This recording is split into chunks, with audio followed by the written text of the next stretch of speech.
My guest this week is Dr. Charlette Stokes Manning. She is the founder and CEO of infinityministry.com. Dr. Charlette has over 25 years of experience helping to create a deeper understanding of the connections and possibilities with faith-based organizations and corporations through her approach of using universal principles based in truth, forgiveness, faith, gratitude, and love. She has worked with a few of my favorite people like Tony Robinson, Marianne Williams, Oprah Winfrey, Stedman Graham, Wayne Dyer, Deepak Chopra, and Dr. Barbara King. She specializes in helping others achieve their dreams and goals. She places a special emphasis on empowering women, particularly with 50, but her core message is don't let your past defeat you, let it teach you. Affectionately known as Dr. Forgiveness, she is the #1 Amazon bestseller for her book, Forgive, placing a special emphasis on the F, which stands for facing your fears by releasing the chains that bind you. It's a part of the Forgive You series. Thank you for joining me. It's my pleasure. Thank you for having me. Yes, we are both Unity members, and the first time I visited Unity, because a friend referred me to ask me to come, and you were speaking that week.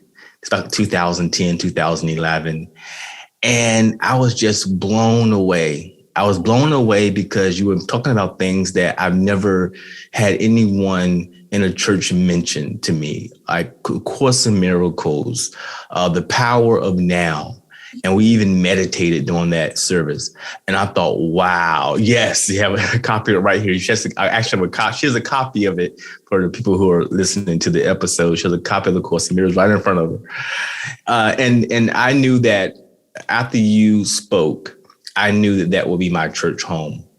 And Reverend Sylvia, who's actually the lead reverend there, she wasn't there that week. But I knew that after you talked, that would be it's going to be a place that I definitely wanted to return to many times. That's awesome. Thank you. What a compliment. Reverend Sylvia has been my mentor and my teacher at Unity of Washington, D.C. since I returned back here in September of 2005. Mm-hmm. But prior to that, I worked for Marianne Williamson, who is the ultimate teacher of A Course in Miracles. So I have had the amazing opportunity to have had some of the most phenomenal teachers. And I mean, literally being in the room with and sitting at the feet of people like Deepak Chopra, Wayne Dyer, Neil Donald Walsh, James Redfield, Dr. Barbara King. In fact, Dr. Barbara, who since passed away last summer, Dr. Barbara ordained me. So I've been in this school for a long time, but I had some history, and if you would permit, I'd like to share a little bit of that. Yes. Okay. I grew up in Alexandria, Virginia in 1951, and I know I look really good for 70. So. You do. But in addition to that, I grew up in Alexandria, Virginia, which was, for all intents and purposes, segregated. It was not the Deep South, but it was still the Confederate South. So we had colored and white bathrooms during my era, colored and white water fountains. And, a lot of times when I tell people this, they are blown away. And I said, integration is only about 60 years old. So when we think about, a lot of those times back then, we lived in segregated communities. We didn't know we were poor until integration happened and white people told us we were poor. But we grew up in an environment where, my parents owned their own home, and, we had both of my parents worked, and even though they were not formally educated, we were by today's standards, middle-class family. Okay. As I was growing up, I went to Catholic school. And in the second grade, I was preparing for my first Holy Communion.